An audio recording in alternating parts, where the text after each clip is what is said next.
Hello everyone, my name is Zenitsu and I'm back with another Digimon deck profile video. So today I'm going to be taking a look at EX3, and EX3 offers us lots of new and powerful tools to build and iterate on some new and existing decks. And today's deck I'm going to be taking a look at is going to be the brand new Dark Imperialdramon deck. So this new version and new take on Imperialdramon is still going to be a DNA based deck, except it's solely focused on the one core gimmick that it's trying to do, which is utilize cards in your trash to be able to line up your level 3 and to digivolve all the way up into your level 6 and have your level 6 be as powerful and effective with some pretty strong inheritables as we could possibly make him. So the deck does require a lot of setup, which makes it a little bit less competitively viable than some of the other decks, but it's still a very powerful deck when it goes off. But with all that said and done, let's just dive right into the deck profile, starting off with the Digitama. I'm going to be running 4 copies of DemiMeramon as the main Digitama, just because he is still one of the best, if not the best, Digitama that Purple has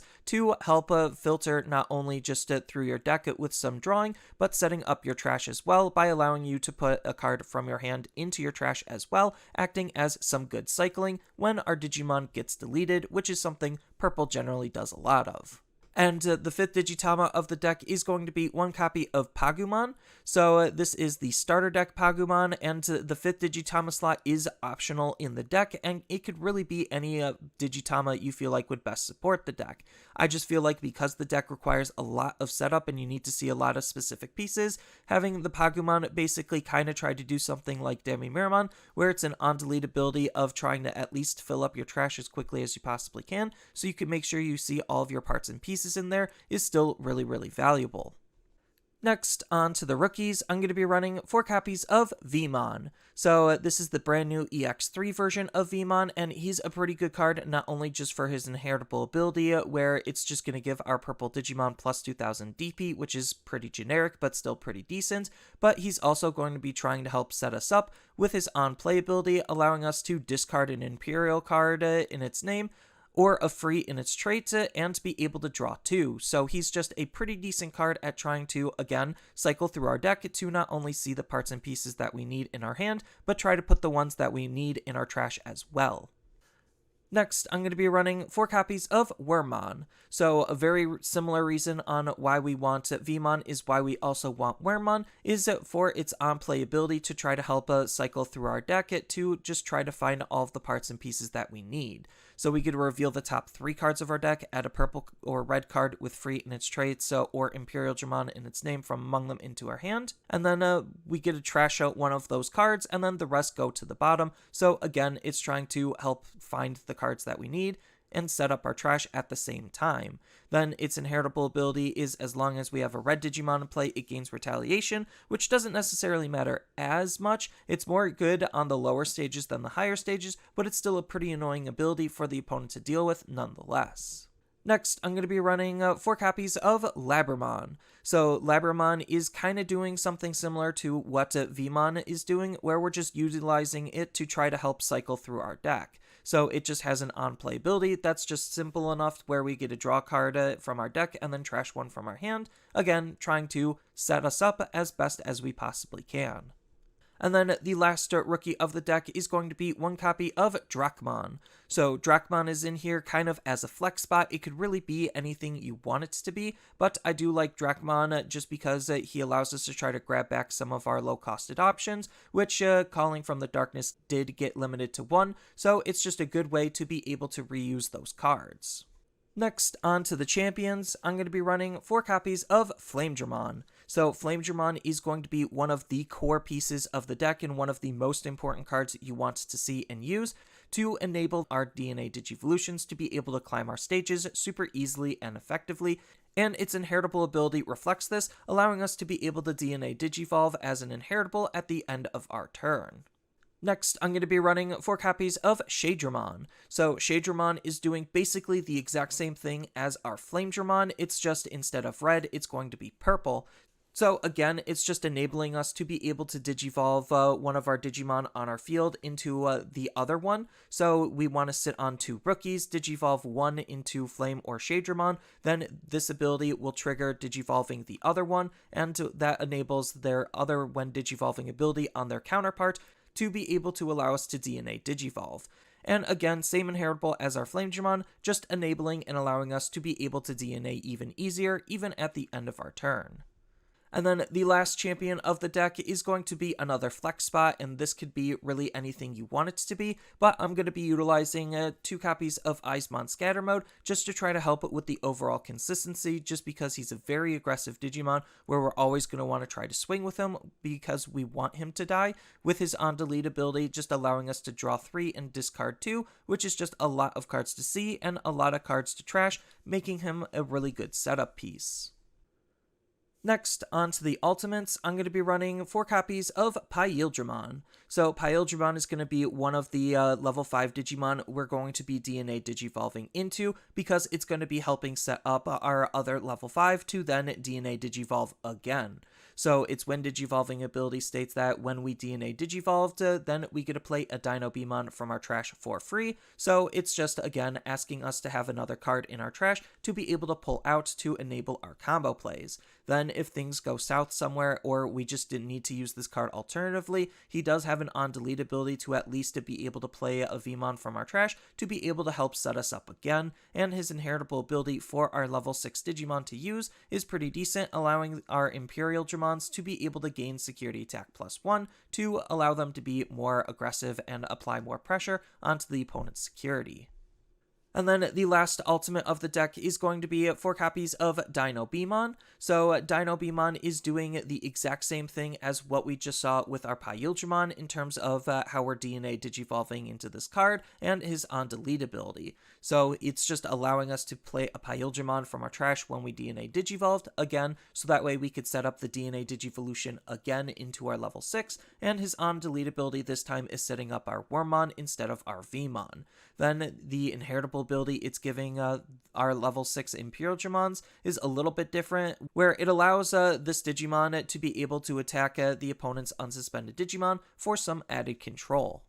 Next, on to the level 6s, I'm going to be running 4 copies of the brand new Imperialdramon Dragon Mode. So the brand new Imperialdramon Dragon Mode is actually a DNA Digivolution, so when we go up into our level 5 with DNA, they're going to try to set up the other level 5, so that way we could DNA them again into this Imperialdramon. And the reward for doing so is the fact that they get to choose one of their Digimon and then delete the rest, and then this card will have the Blitz ability. Then when he attacks it with said Blitz, ideally, he's going to allow us once per turn to get plus 2000 DP and then Digivolve into a fighter mode from our hand, so that way we could try to make the best use out of our fighter mode. And then the last level 6 of the deck is going to be 3 copies of Imperialdramon Fighter Mode. So Fighter Mode ordinarily seems pretty expensive, but because we're going to be using him with our Dragon Mode, he's only going to be costing us 2 to Digivolve into, which is pretty decent, and he natively has the piercing ability, so that way when we're swinging into the opponent's Digimon, then he's going to have piercing to be able to do the damage after we delete that Digimon and to kind of nuke their field to that one Digimon that we're going to be deleting. Then he has a nice When Digivolving ability of his own, where we get to return a Dragon Mode from our Digimon's Digivolution source to the bottom of our deck, to prevent the opponent's security effects from activating outright. So this is like a delicate plan, but on steroids, because it stops all security effects, whether it's coming from Digimon or Tamers as well. So it's just a really powerful card to want to swing with, especially since our swing is going to be really safe, because between the Veemon and between the Imperialdramon Dragon Mode, he's going to be at least at 17k, which is just pretty large for a level 6 Digimon to be swinging with. And then on top of that, he has his own on-delete ability that we could actually take advantage of to be able to line up this whole combo play again, where we get to play a Wormmon and a Veemon from our trash for free, so that way we have our level 3s to Digivolve into our level 4s to reload the combo.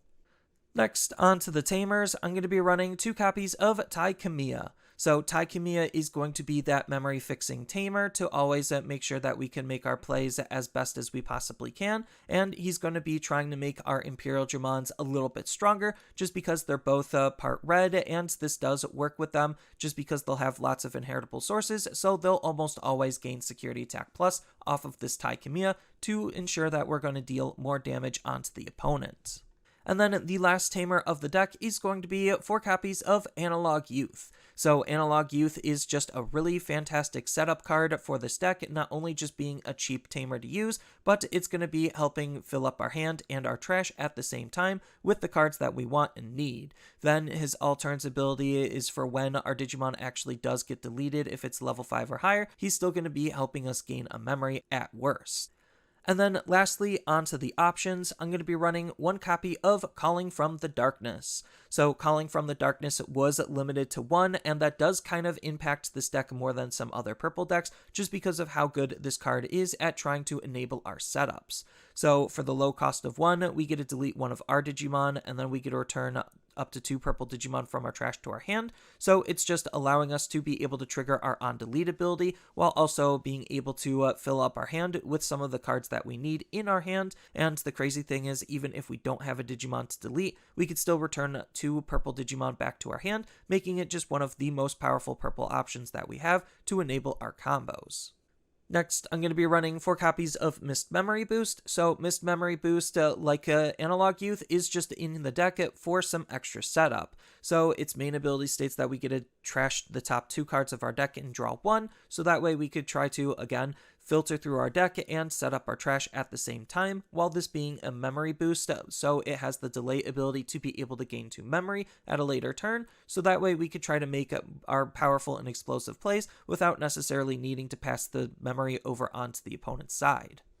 And then the last option of the deck is going to be a removal option, and I'm just going to be running 1 copy of Deathclaw just because, well, it's enabling us to be able to delete our Digimon to reload or set up in some alternative ways, while also trying to delete their Digimon at the same time for a very low cost of 1, which does combo with our Dracmon as another card that we could potentially grab back. And at worst, its security ability just deletes the opponent's low-level Digimon, so it's just a good option for us to think about using. So as far as your basic gameplay goes, you're just going to try to fill up your trash with a couple of specific cards, and then you're just going to try to sit on a specific board state in order to enable your DNA plays. So you do need 2 rookies on your field. Ideally, you're going to want to use Veemon and Wormmon, but as long as it's a rookie that you could Digivolve on top of, it doesn't necessarily matter what it is. It's just these 2 actually have inheritable abilities that we want to use, while also helping with the deck's overall consistency. So we're going to have basically 1 champion in the trash. It doesn't necessarily matter if it's Flamedramon or Shadramon. As long as 1's in the trash, it doesn't necessarily matter. And the same goes for our level 5s too. As long as 1 is in the trash, again, it doesn't matter which one it is. So we're going to have ideally our 2 rookies on our field, Digivolve 1 of them into 1 of the level 4s. Then the level 4 is going to allow us to Digivolve in our trash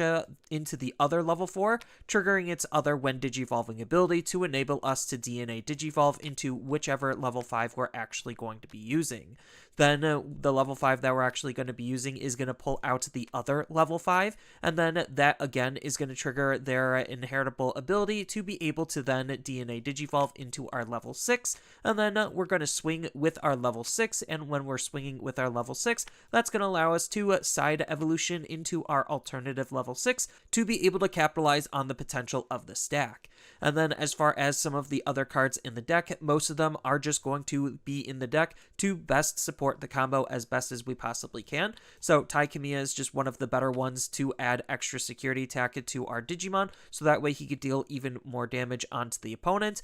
Then all these cards down here are just good consistency tools to try to help us draw and mill to be able to set up our trash, so that way we have the particular cards we want in our trash to enable this type of a stack and this type of a power play. Then Calling from the Darkness is just to help us reload when our stack eventually gets deleted, or if we want to delete it and enable us to be able to do this all over again. So it's a pretty interesting and spicy combo, and the deck is fully focused on supporting this type of a combo play. And then we do just have a whole bunch of various other tech and tools that we could think about utilizing depending on what you think the meta is going to be and how you want to approach the deck. So whenever we do get to the security promos, then the security Impmon is actually a pretty good card at trying to help enable our combo plays, just because he's going to be helping set up our level 3 Digimon to allow us to, well, start the combo train going. Then if we're just looking for adding extra consistency into the deck, we do have the Gabumons in purple that are both trying to help cycle our deck. They're doing some slightly different things and want to be paired up with some slightly different cards. So we do have the BT2 Gabumon that has an on delete inheritable ability, which pairs up really nicely with Eyesmon scatter mode. And then we also have the starter deck Gabumon that also has some cycling on its when attacking inheritable ability that pairs up with some other really aggressive level 4s. Or if you just want to try to run some additional cycling on an on-play effect, then we do have Sister Mont Blanc to use literally just for her on-play ability of trashing 1 and drawing 2, adding some more cycling into the deck. Then we do have the Rookie Floodgates in purple that we could think about using to try to help slow the opponent down. So we do have Gazimon to stop memory gaining. And we do have Psychmon to stop Digicross and Death X type plays. Then we do have some other extra level 4s that we could think about running and playing. So we do have Quetzalmon that's fitting on theme and on brand with the deck, being an armor-based deck. And he's also a free Digimon, so he does have some decent synergy there. Or we could think about running a blocker just because we want to try to slow the opponent down as much as we possibly can, so we have as much time to be able to set up our combo plays, on top of various other aggressive level 4 Digimon. Then, as far as some additional options go, you could think about running Glaive Memory Boost just to try to add purple cards back from your trash to your hand, but it is still also a memory boost to be able to allow us to gain extra memory to make more powerful plays possible. Then we do just have a slew of different removal options in both red and purple to lean into. Then if you do decide to want to run Quetzalmon, we could think about running a card like Armor Texture because, well, we are playing lots of Digimon with free in their traits on our level 3 as a good security threat to be able to, again, try to set up our field with 2 rookies to be able to line up our combo play going into our level 4s. And then it also is just good to be able to swap our Armored Digimon to be able to try to fill up our trash with the ones that we need. So it's just a good combo enabler. Then the deck has a slew of alternative tamers that we could think about running, again, all depending on what you have access to and what you feel like you want to be using. So we do have Matt Ishida as a good memory fixing tamer to try to help grab cards back from our trash, so that way we could try to reuse the cards that we need. Then we do have Sora and Mimi to try to have some extra cycling for the deck to be able to try to set itself up, while the potential of gaining some extra memory while the opponent doesn't have a level 4 or lower Digimon in play. Then we do have Ian Mako as another memory fixing tamer that could help set us up with some extra milling when we're being aggressive with our Digimon. Or if you just want a replacement to Tai and just want to run a generic DP booster, then Hero is not only just a good memory fixer, but a DP booster on our higher stage Digimon. On top of various other level 7s you could tech and run into the deck, but I don't necessarily feel like the deck needs any level 7 at all, just because the deck is solely focused on its main core combo of being able to line up your DNA Digivolution all the way from your level 3 to your level 6. So that's all I really have for this video. As always, feel free to tell me your thoughts down in the comments below, and down in the description below are a couple of different ways you could support me and the channel. So I do have a TCG Player affiliate link, so when you use that link to buy cards off of TCG Player, then some of that money will go to supporting me and the channel. I also do make and sell playmats over on Overcard Gamers on Facebook, so when you buy a playmat with my design, then some of that money will also go to help supporting me and the channel. And on top of all of that, I do have a Twitch account over on twitch.tv/Zenitsu, so giving me a follow and a subscription also helps support me there, and I do play Digimon on top of various other games on that platform as well. So thank you everyone for watching, and as always, don't forget to like, share, and subscribe for more content, and I'll see you in the next video.